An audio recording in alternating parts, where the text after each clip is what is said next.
And next up we have Black Dawn, an Apocalyptic LitRPG adventure, Fae Nexus, book number 1, written by Nathan Amay. It is 353 pages. It is $4.99. It is available on Kindle Unlimited. Here's the author's description. Magic, mayhem, and moonshine. Gage came home to the Ozarks to mend fences with the friends he'd left behind.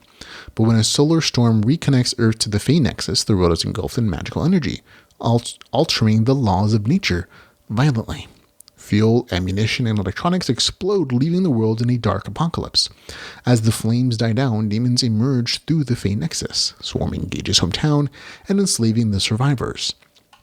To fight back, Gage and his reunited friends harness Fae powers, becoming the wizard, ranger, and fighter they've always played in their favorite role-playing game.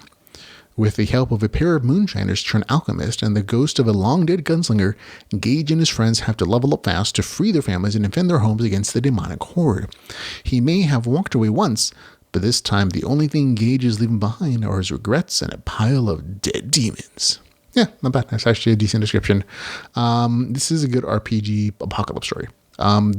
It stars 3 main characters, two siblings and a friend. Their backstory issues, I didn't really like the backstory, like the argumentative portions of the backstory. I liked the description of why you left, why you came back, but I didn't like their infighting considering what was at stake, essentially the universe, the world, and fighting these demons. It didn't detract from the story, but it just wasn't my favorite.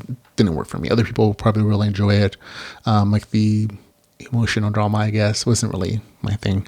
It didn't detract from the other things I enjoyed about the show, the action, the adventure, interesting magical theorizing, which is probably my favorite part. The RPG mechanics come in nice and crunchy very much early, so if you like a crunchy RPG story, this is going to do it for you. There's a very clear leveling system with stats, classes, notifications galore, but the best part for me, and this doesn't really show up till midway in the story, it was the magical theorizing, the magical spellcrafting. One of the main characters has a class for a wizard, but he has to create his own spells by studying face symbols he finds and putting together spell parts.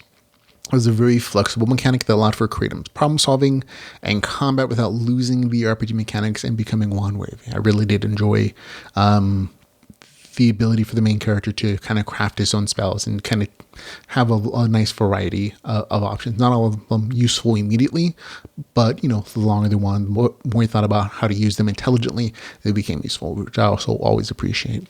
On the story side of things, good things. The setup for the RPG apocalypse wasn't 100% original, like invaders from another dimension or another world or whatever.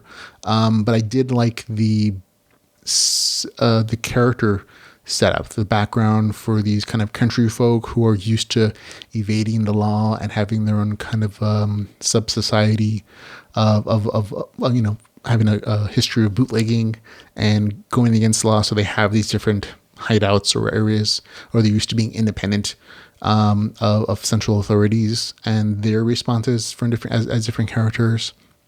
There were probably a few places where the pacing was a little slow for a little bit too long, but other than that, man, the pacing on the whole really did a good job of keeping in line with the apocalypse setting, and also with the in providing plenty of reason for the main characters to do what they do in the story. I was probably a little disappointed that there wasn't more progression of the main theme, like the big problem of the situation of freeing friends and family from a particular situation.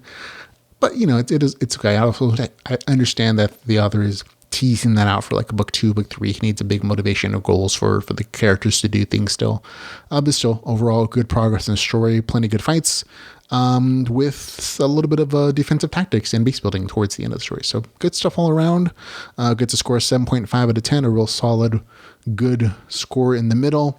That's Black Dawn, an Apocalyptic LitRPG adventure, Fae Nexus, book number 1, with a score of 7.5 out of 10.